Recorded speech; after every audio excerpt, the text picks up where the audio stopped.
하나님께서 이 아침에 우리 모두에게 놀라우신 은혜와 사랑과 축복과 능력으로 함께 해 주시기를 간절히 소원합니다.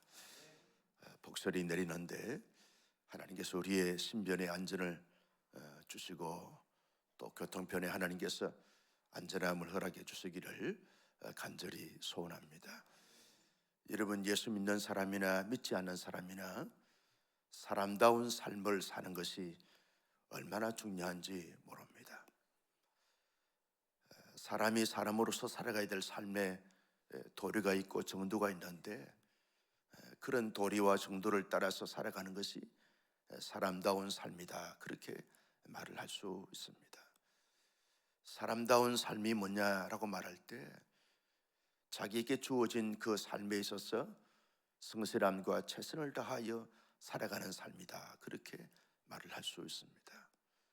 하나님이 내게 주신 그 삶의 영역에서, 삶의 그 현장에서, 순간들에서 최선을 다하여 살아가면서 성실하게 꿋꿋하게 살아가는 삶, 얼마나 귀한 삶인지 모릅니다. 그리고 나름대로 완전하지 못하고 완벽하지 못하지만 진실하고 정직을 추구하면서 그렇게 살아가는 삶이 중요하다는 것입니다. 힘들고 어려운 사람들에게 인애와 자비를 베풀면서 그렇게 살아가는 삶, 가난하고 소외된 사람들에게 자기의 것을 가지고 어떻게 하면 도와줄 수 있을까, 어떻게 하면 좀 더 잘 이렇게 배려하면서 살아갈 수 있을까, 여기에 고민하면서 도전해가는 삶, 이런 삶이 사람다운 삶이다, 그렇게 말을 할 수 있습니다. 사람들에게 칭찬과 격려를 아끼지 않는 삶, 그리고 최선을 다해서 사람들을 축복하면서 살아가는 삶, 이런 삶이 사람다운 삶이죠. 특별히 하나님을 믿는 믿음의 사람들이 모든 사람들과 관계를 대할 때 언제나 인애와 자비를 베풀면서 살아가는 삶, 도와주고 배려하고 섬기는 삶, 그리고 사람들에게 칭찬과 격려, 아껴놓는 축복을 이렇게 하면서 나도 그도 모두도 하나님의 복을 받게 하면서 삶을 살아가는 삶이 하나님의 사람으로서 아름다운 삶이고 온당한 삶이다, 그렇게 말을 할 수 있습니다. 나는 적어도 이 수말 특집에 오신 저와 여러분들은 하나님의 사람으로 살아가야 될 그 삶의 모습을 가지고 살아가는 신실한 하나님의 사람들이 다 될 수 있기를 예수님의 이름으로 축복합니다. 그런데 다윗과 관계한 이 시편 109편에 나오는 이 사람들을 보면 정반대적인 삶의 모습을 가졌던 것을 보게 됩니다. 다윗은 이렇게 그들에 대해서 고소하고 고발합니다. 그들은 인내를 베풀지 아니하며, 마땅히 인내를 베풀어야 될 사람들인데도 불구하고 인내를 베풀지 아니하며, 전혀 그 마음속에 어떤 긍휼과 자비, 은총의 마음이 1도 없는 이런 마음과 삶을 가지고 살아가는 것을 보게 됩니다. 그리고 가난한 사람들, 힘든 사람들, 억울한 사람들, 이런 사람들에 대해서 오히려 그들의 것을 빼앗고 그들의 것을 착취하는, 그들의 마음에 억울케 하는 이런 삶의 모습을 가지고 살아갔던 것을 보게 됩니다. 다윗은 하나님의 사람으로서 그렇게 살아가는 사람에 대해서 잘 이해가 되지 않습니다. 어떻게 사람으로서 저렇게 살아갈 수 있단 말이에요. 너무 매정하고 너무 악하고 너무 사악한 이런 마음과 말과 삶의 모습을 가지고 살아가는 것을 보면서 어떻게 사람이 저렇게 살아갈 수 있을까, 하나님 앞에 탄원하는 것을 보게 되었습니다. 다윗의 대적자로 있는 그들을 보면 그들은 입술을 열고 말을 할 때마다 거침없이 저주하고 정죄하는 자들이 되어졌다라고 말하게 되었습니다. 사람이 살면서 사람들에게 칭찬과 격려를 해도 그 칭찬과 격려를 받아도 힘들고 어려울 때가 많은데 그들은 말만 하면, 입술을 열면 거침없이 저주를 합니다. 다윗은 심지어 그들에 대해서 이렇게 말합니다. 그들이 저주하기를 옷 입듯 하였다. 여러분, 옷은요, 밖에 나가면, 아니 사람이 살면 항상 있는 것이 옷 아닙니까? 밖에 나가면 외출복을 입고 집에 나가면, 집에 있으면 여러분 집안에서 입어야 될 옷을 입으면서 그렇게 살아가는데, 다윗은 그들이 저주하기를 옷 입듯 했다라고 하는 부분들은, 그들은 말만 하면 저주하고 정죄하고 악한 말을 거침을 쏟아냈다는 거예요. 그들로 말미암아 이 다윗이 얼마나 마음의 상처가 아픔이었으면, 내 마음이 심히 괴롭습니다. 얼마나 괴로운지 몰라요. 여러분, 요즘같이 힘들고 어려운 시대를 살아가면서 칭찬과 축복을 받아도 정말 힘들다, 삶이 힘들다, 그렇게 하는데 거침없이 저주와 정죄의 소리를 듣게 됐을 때 마음들이 얼마나 힘들고 불편하고 어려웠는지 몰라요. 참 공고했습니다. 마음이 힘들고 어렵고 공고하니까 육체가 쇠약해지는 것이죠. 여러분, 살이 빠지고 골수가 빠지면서 쇠약해지는 것입니다.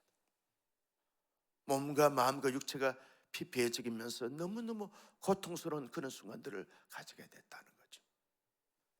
그들을 생각하면 치가 떨리고 너무너무 위축되고 누르게 되어지는 이런 다윗의 모습을 그대로 그려지고 있는 것을 보게 되었습니다. 그때 다윗이 너무 괴롭고 고통스러우니까 하나님께 이렇게 호소합니다. 하나님, 왜 저들을 가만히 두십니까? 왜 저들을 손봐주지 않습니까? 하나님, 저들이 하는 일이 다 잘못되게 하시고 저들이 오히려 하나님의 심판과 하나님의 저주를 받게 해 주셨어요. 하나님의 사람이 잘되고 하나님의 사람이 승리하는 것을 저들이 목도할 수 있도록 하나님이 역사해 달라고 하나님께 탄원하는 것을 보게 되었습니다. 어제 아침에 우리가 목사님을 통해서 말씀을 들으면서 은혜를 받았는데요, 하나님 왜 저들을 가만히 두십니까? 하나님이 손봐 주시고 심판해 달라고 다윗이 어떻게 그렇게 기도할 수 있는가? 여러분, 오죽했으면, 오죽 마음이 아프고 상처가 되고 너무너무 괴롭고 고통스러웠으면 하나님, 나를 저주하는 그 저주가 저들에게 돌아가게 하시고 나를 아프게 한 그 아픔이 저들에게 아픔이 되게 하시고 내게 잘못되게 한 그 모든 부분들이 저들에게 그대로 돌아갈 수 있도록, 부메랑에 대해서 돌아갈 수 있도록 하나님이 역사해 주시고 하나님이 심판해 주시길 바랍니다 라고 간절히 부르짖습니다. 여러분, 하나님의 사람으로서 어떻게 그렇게 원수를 보복해 달라고, 원수를 정죄해다 심판해 달라고 그렇게 기도할 수 있는가? 그 사실을 우리가 보면서 참 이해할 수 없다. 다윗도 똑같은 사람이 아닌가 그렇게 생각이 되어지지만, 다윗의 그 마음, 다윗의 심리, 다윗의 아픈 감정들을 생각해 보면 얼마나 다윗이 아팠으면, 괴로웠으면, 고통스러웠으면 이렇게 고백했을까? 우리가 공감하게 되어지는 것이죠.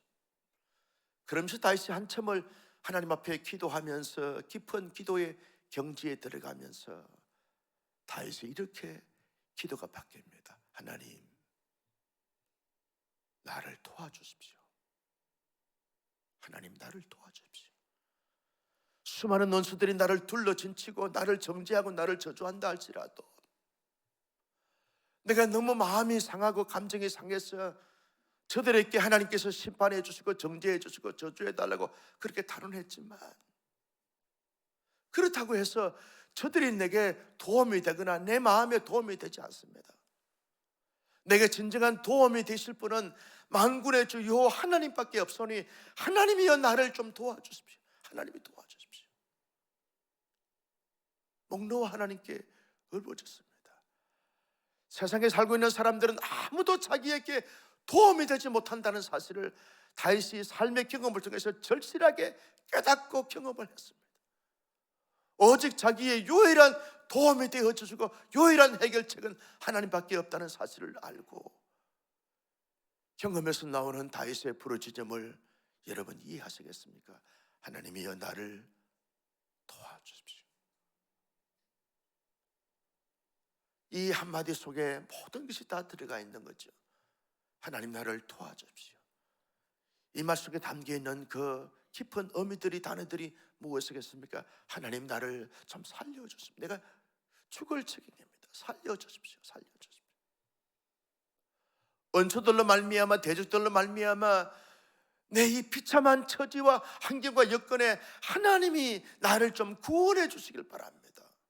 하나님이 구원해 주십시오. 건져내 주시고 하나님 방패가 되어 주셔서 나를 막아 주시고 하나님께서 나를 보호해 주시고 지켜 주시고 하나님 내게 하나님의 복이 필요합니다. 하나님의 복이 필요합니다. 저들은 나를 저주하지만 진정한 복의 근원자가 되신 하나님이 나를 축복해 주시면 하나님의 복을 받습니다. 하나님의 복이 필요합니다. 간절히 부르짖고 있는 다윗의 모습을 볼 수 있습니다. 여러분, 다윗이 하나님의 도움을 받고 하나님의 구원을 받고 하나님의 보호를 받고 하나님의 축복을 받아서 뭘 하겠다는 것입니까? 원수들에게 보란듯이 자랑스럽고 원수들에게 가시하기 위해서 그런 복을 달라고 기도합니까? 그렇지 않습니다. 하나님, 절체절명의 이기적 순간에서 사면 초가에 처해 있는 이 나의 절박한 심령 속에서 하나님 되심이 경험되어지고 하나님의 구원과 하나님의 도우심과 하나님의 보호와 하나님의 승리를 경험한 가운데서 내가 하나님 앞에 여전히 찬송할 수 있는 자로 하나님이 삼아주시길 바랍니다. 하나님을 찬송하게 하시려고. 사람들은 내게 정죄하고 저주하고 나의 삶을 망가지게 하고 짓밟고 어글게 하지만 그 가운데서도 하나님께서 나를 도와주시고 구원해 주시고 역사해 주심으로 말미암아 내가 하나님께 감사할 수 있는 삶을 살게 하시려고. 사람들을 말미암아 원망과 불평이 나오는 것이 아니라 하나님으로 말미암아 진정한 감사가 내 심령 가운데서 내 깊은 내면에서 우러나오는 가운데서 진정한 감사의 삶을 살 수 있도록 하게 해달라고 하나님께 이런 기도를 드리고 있습니다.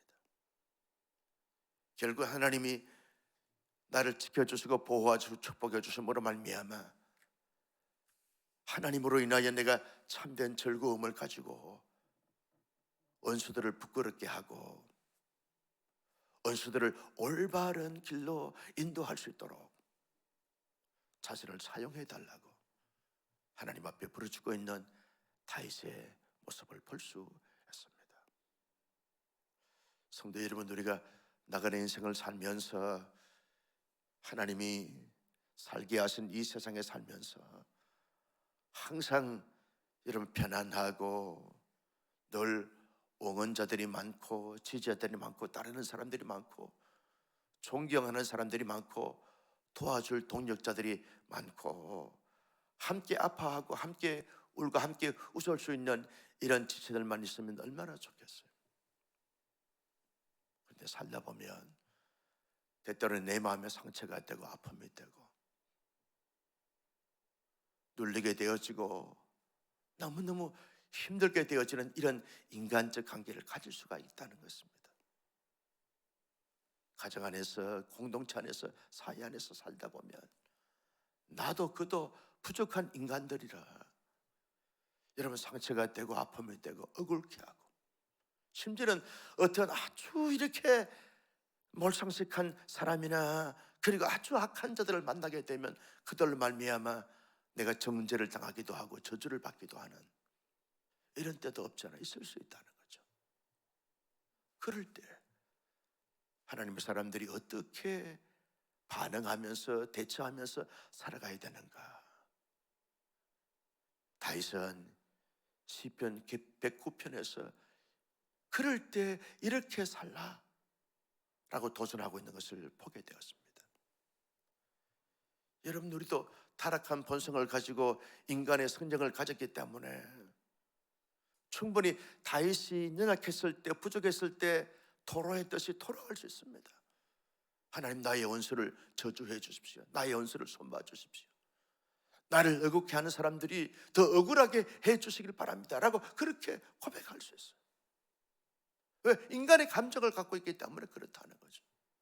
인과응보로, 상대적 원리로 사람들을 대할 수 있습니다. 그렇죠? 내가 아픈 이 아픈 만큼 너도 아파봐라. 그래야 너가 내 아픔을 이해할 것 아닌가. 너가 나를 저주했는데 너가 한번 저주 받아봐라. 저주가 얼마나 괴롭고 얼마나 고통스러운지 그렇게 토로할 수 있습니다. 그러나 여러분, 아무리 내 마음이 상하고 억울케 하고 힘들고 막막하고 답답하고 괴롭고 고통스럽다 할지라도 하나님의 사람들이 살아가야 될 삶의 도리가 있다는 거죠. 삶의 정도가 있다는 거죠. 그것이 뭐냐? 여러분, 정말 마음이 아프고 힘들고 괴롭고 고통스러울 때 그때 신앙적인 아름다운 자세는요, 하나님의 보좌 앞으로 나가는 거예요. 사람 앞에 나가는 것이 아닙니다.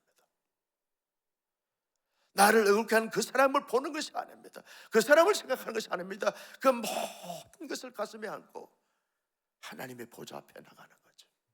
하나님, 나를 도와주십시오. 하나님이 도와주셔야만 진정한 도움이 되시는데 하나님, 나를 도와주십시오. 하나님, 나를 살려주시고 하나님이 나의 방패가 되어주셔서 보호해 주시고 하나님이 나를 구원해 주시고 하나님, 내게 축복해 주십시오. 여러분, 우리 마음의 문제나 실제 삶의 문제는 진정한 해결자는 만군의 주 여호와 하나님밖에 없는 줄로 믿으시면 아멘. 하나님밖에 없어요. 사람들은 내게 진정한 해결자가 되지 못합니다. 모든 것을 아시고 모든 것을 행할 수 있는 분은 하나님밖에 없어요. 그래서 하나님 앞에 나가는 거죠. 하나님, 나를 좀 도와주십시오. 너무 힘이 듭니다. 너무 내 마음이 아픕니다. 너무 고통스럽습니다. 다 맡겼습니다. 아무도 내게 도움이 되지 못합니다. 하나님, 나를 살려주시고 구원해 주시고 하나님, 내게 축복해 주십시오. 그때마다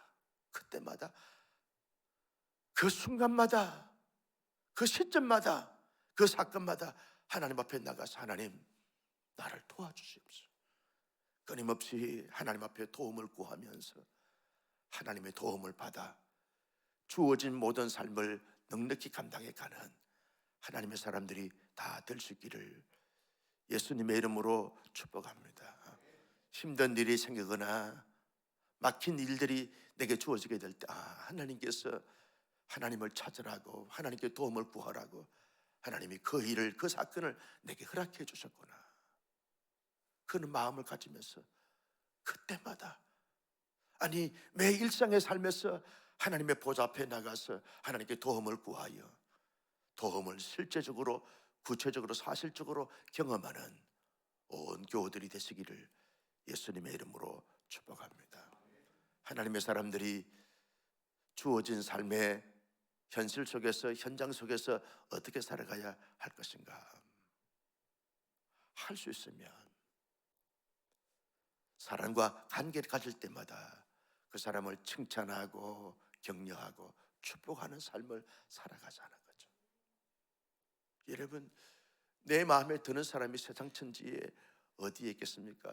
자주 이렇게 유머식으로 하지만 나도 내 마음에 안 드는데 누가 내 마음에 들겠습니까? 사람은 그런 존재입니다. 그렇죠? 마음에 드는 존재가 없습니다. 그렇죠? 어떤 목사님이 그렇게 설교하더라고요. 막둥이 아들이 있는데 그 아들이 어릴 때는 하나님 절대로 하나님께 못 바칩니다. 아브라함처럼 나는 믿음이 없어서 그 아들 하나님께 못 바칩니다. 근데 그 아들이 사춘기가 됐다는 거예요. 사춘기 아들 둔 아빠가 너 아들 바칠래? 아멘, 하나님 바치겠습니다. 그랬다는 거예요. 자기가 낳은 아들도 자기 마음에 안 들어요. 누가 내 마음에 들겠어요? 여러분, 누가 내 마음에 들겠어요? 그런즉 이 땅에 사는 사람들은요, 진정으로 내게 도움이 안 될 때가 많아요. 그러나 그럴지라도 하나님의 사랑을 가지고, 하나님의 자비의 원칙을 가지고 그저 마음에 들기 때문에 칭찬하고 격려하고 축복하는 것이 아니라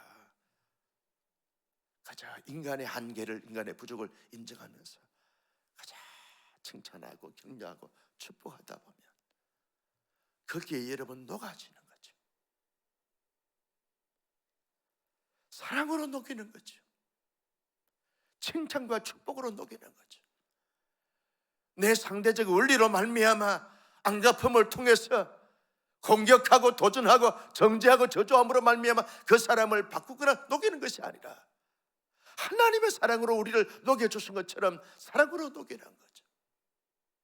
축복으로 녹이는 것입니다. 칭찬과 격려를 녹이는 거죠. 마음에 들든 들지 않든 상관없이 주님이 우리를 십자가로 말미암아 우리를 녹여주시고 우리를 새로운 피조물로 삼아주었듯이 하나님이 내게 주신 그 사랑으로 녹이는 거죠. 칭찬과 축복으로 녹이는 거죠. 이것이 하나님의 사람으로서 하나님의 사람다운 삶의 모습이 아닐까. 다윗의 대적자들처럼 그렇게 살아가는 것이 아니라 우리는 모든 사람들을 대할 때 내가 좀 더 사랑해야 되고 축복해 줘야 되고 칭찬해 줘야 되는데 내 사랑에 부족해서 그렇구나. 내가 좀 더 축복을 선포해 줘야 되는데 내가 복을 많이 선포하지 못해서 그렇구나. 그 마음을 갖는 거죠. 여러분, 우리가 주님의 마음을 가지면 주님이 우리를 한없이 축복하고 한없이 이루어가고 한없이 격려해 주듯이 그렇게 살 수 있다는 거죠. 그렇게 말을 할 수 있다는 거죠. 모든 사람들을 만날 때마다 그저 인정하고 존중하고 칭찬하고 축복하면서 하나님의 나라를 경험해 가는 하나님의 사람들이 다 될 수 있기를 예수님의 이름으로 축복합니다. 여러분, 하나님의 사람이 살다 보면 정말 억울할 수 있습니다. 사면 초과를 직면할 수 있습니다. 그때마다 우리 주님을 깊이 생각하는 거죠. 주님은 이럴 때 어떻게 사셨을까? 어떻게 행하셨을까? 어떻게 참고 견디셨을까? 어떻게 그 모든 것을 감당해 가셨을까? 그래, 힘들지만 어렵지만 주님도 그렇게 사셨는데 나도 그렇게 살아가야지. 주님의 삶을 따라 살아가는 온사랑교회 모든 교우들이 되셔서 시대 앞에 사표가 되고 표상이 되는 멋진 영적인 거성거장들이 되시기를 예수님의 이름으로 축복합니다. 아버지 하나님,